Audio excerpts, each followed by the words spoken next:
Hi everyone, welcome today to my talk, virtually I guess.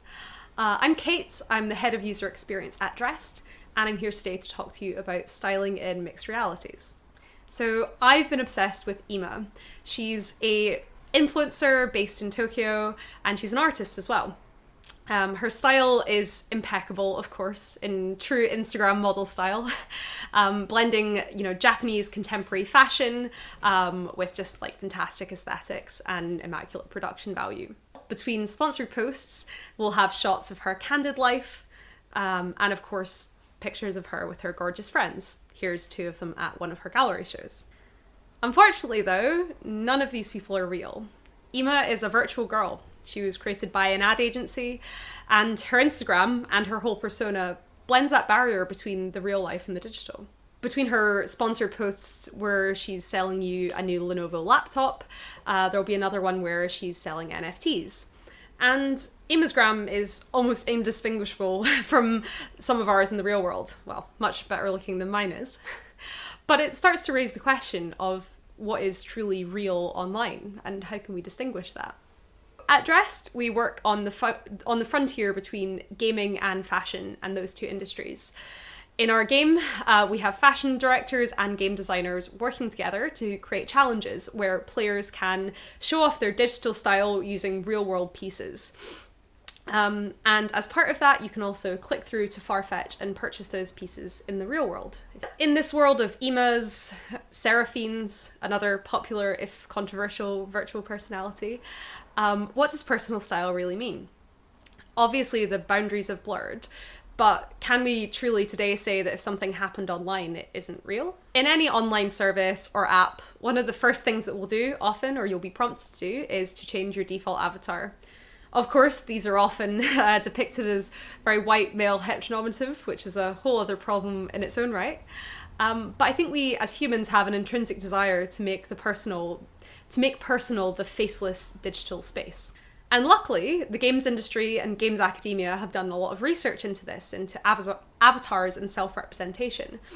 Indeed, being able to reflect who you are or who you wish you could be in the real world through your game avatar can be a massive driver of player motivations.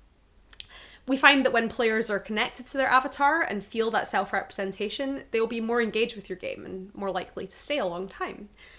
However, the flip side of this is that the way players create avatars and how they're able to represent themselves must be diverse to reflect the diversity of the human experience, even if that's to create an idealized self.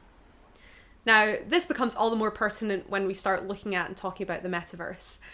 I don't think there's anyone but Zuck who imagines a metaverse in which they are wearing a navy turtleneck till the end of time. Last summer, there was an explosion in a trend called VTubers. For those of you who haven't experienced this, VTuber stands for virtual YouTuber. Basically, real actors and actresses who get rigged up with complex facial tracking technology and actually rigged to a model that can real-time interact with Twitch and YouTube streaming audiences. Now, these VTubers may not look like Ima, but that doesn't make their content any less entertaining or make the brand partnership deals any less appealing and lucrative. So the thing that's amazing to me about these is as soon as VTubers started coming out and becoming popular, people around the world started building cheaper and more accessible software.